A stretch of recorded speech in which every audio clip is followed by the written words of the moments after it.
During the end of the summer, I wanted to take you through some of what I see on a daily basis in my Instagram feed, which is actually curated to, about real estate and markets and stuff.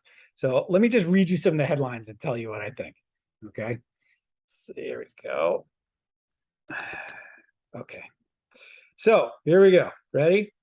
This is from the Instagram feed. Bloomberg Business. U.S. mortgage lenders are starting to go broke as loan volumes plunge. Okay. They're seeing people go out of business, as they're saying. This is the worst housing bubble burst since the housing bubble burst about 15 years ago. There's no systemic meltdown coming at this time around because it hasn't been the same level of excess, is what they're saying. A housing recession. This is from the Real Deal, which is great for New York City real estate. Housing recession. Home sales fall for 6 straight months. Okay. This is according to a report from NAR, which is National Association of Realtors. All right.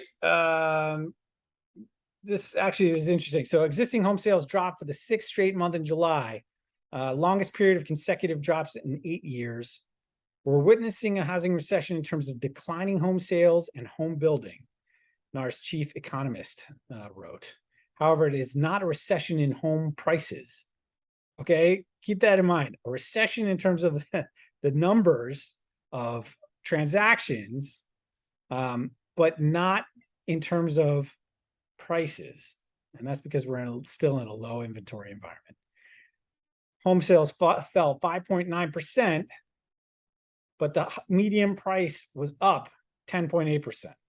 Okay, which is 125 straight months of year-over-year gains. Wow. Okay, keep going. There's never been a worse time to rent an apartment in New York City. Peak rental season. All right. The economy is proving too hard for economists to figure out.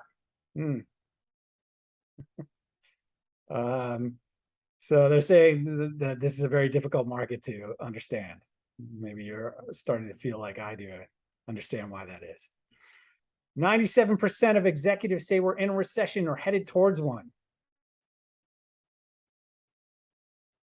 The Bay Area, which, our sister on the West Coast, is also the highest prices in the US as far as real estate is concerned, suffers the US's largest drop in home sales prices.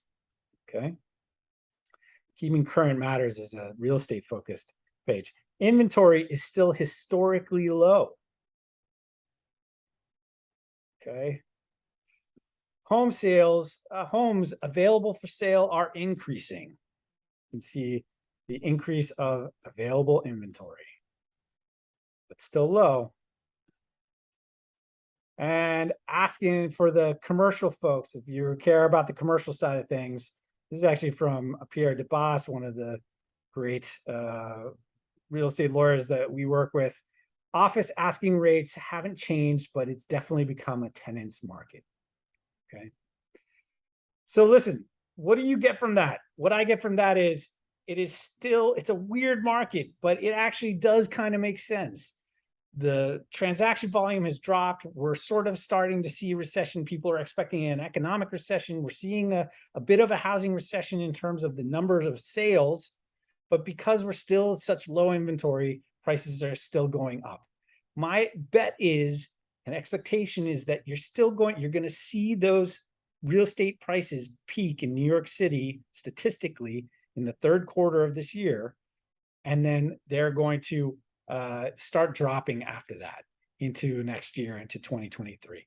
That's a guess. It's, if anybody can predict the future, please let me know. My prediction is that you will see better buying opportunities in the end of this year and the first half of 2023. And that's due to these competing both macroeconomic things and sort of this housing in general. Okay. So that's it. I hope you're enjoying the final days of summer, and we'll talk again. And maybe I'll be shaved next time.